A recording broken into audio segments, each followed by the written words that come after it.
Vous avez dit non à l'aide alimentaire. Pourquoi? L'aide alimentaire que nous avons reçue, malheureusement, au lieu de nous aider à nous développer, nous a maintenus dans une mentalité d'assister. Chaque jour, on tend la main pour demander à manger. Ça, c'est mauvais. Deuxièmement, l'aide alimentaire fait que les paysans de chez nous qui auraient pu produire ne peuvent plus produire parce que quand ils produisent, ils n'arrivent plus à vendre. C'est les surplus des paysans des autres pays qu'on nous amène ici.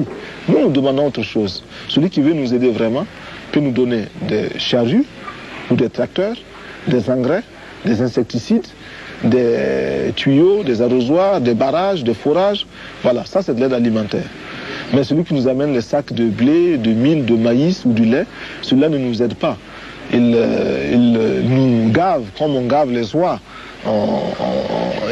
Pour pouvoir vendre l'oie, pour qu'elle soit lourde, présenter qu'on puisse la vendre. Ça, c'est pas nous qui cherchent, c'est leur argent qu'ils cherchent. Ce n'est pas l'aide, ça.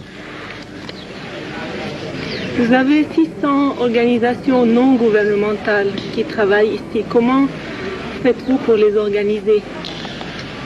Oui, il y a beaucoup d'organisations non gouvernementales au Burkina Faso à cause de la misère du peuple. Mais est-ce que ces organisations ont été efficaces? Elles n'ont pas toujours été efficaces. Je ne dis pas qu'elles ont toutes échoué. Il y en a qui sont sérieuses. Mais il y a beaucoup qui ne sont pas du tout sérieuses.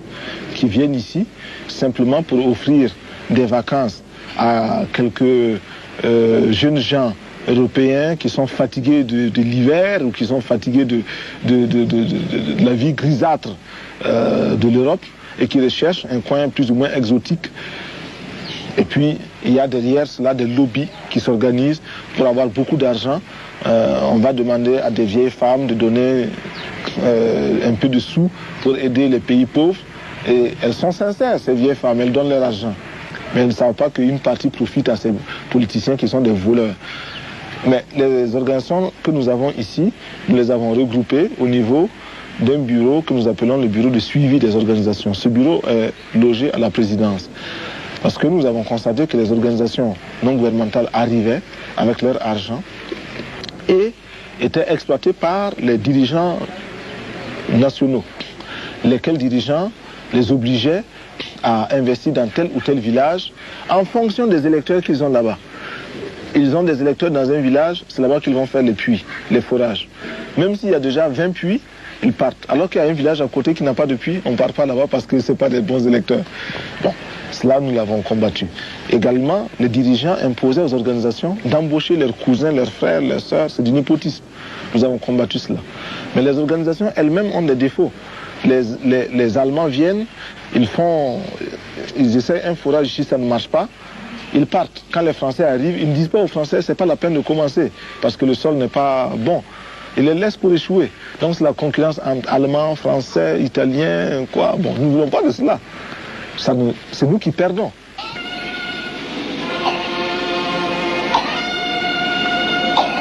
Partez! Upp! Posez! Upp!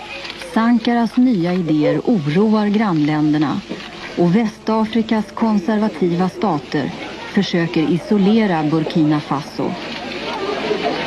Pour défendre l'indépendance, c'est un combat de tous les jours. Parce que je ne connais pas sur cette planète-là un pays qui peut soutenir à 100% le Burkina Faso sans demander de contrepartie. Je n'en connais pas. Seul le Burkina Faso peut aider le Burkina Faso. Tous les autres pays vous demanderont toujours quelque chose. Ce qui veut dire que c'est tout le temps la lutte. Et quand vous énoncez la vérité, elle blesse. Les partenaires, les amis pensent que vous devez être inconditionnel, surtout que vous êtes pauvre, vous êtes petit et ils peuvent s'occuper de vous. Or, nous sommes pauvres et petits, mais nous voulons tout le temps dire la vérité partout. Tous ceux qui cherchent à nous dominer, d'où qu'ils viennent, ils sont impérialistes. Même de l'Est, s'ils nous dominent. Et pour cela, c'est leur comportement qui fait qu'ils sont impérialistes, ce n'est pas leur position géographique. On ne cherche pas l'impérialisme avec une boussole.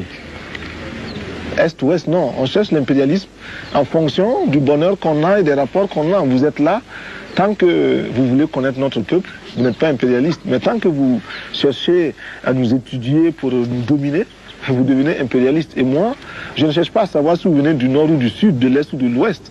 Vous êtes impérialiste et puis c'est tout. Même la couleur de votre peau ne m'intéresse pas. Parce que vous pouvez être noir, comme moi, mais avoir des idées de domination et d'exploitation des Noirs. Est-ce que les Africains n'ont pas de défauts? Les Africains ont beaucoup de défauts. Ils en ont beaucoup. Le premier défaut, c'est que nous sommes pas unis. C'est le plus grand, c'est un grand défaut aujourd'hui pour nous. Mais nous avons les autres défauts des hommes, hein, des autres hommes. Il y a des paresseux chez nous, il y a des voleurs, mais je crois qu'il y en a chez vous aussi, on voit dans les journaux chaque fois. Il y a des dirigeants chez nous qui sont des voleurs, mais on voit dans vos pays également des scandales chaque jour. Il y a des dirigeants chez nous qui sont menteurs, mais on voit chez vous aussi des dirigeants qui sont menteurs, des scandales, tout le temps dans la presse. Donc nous avons les défauts des hommes.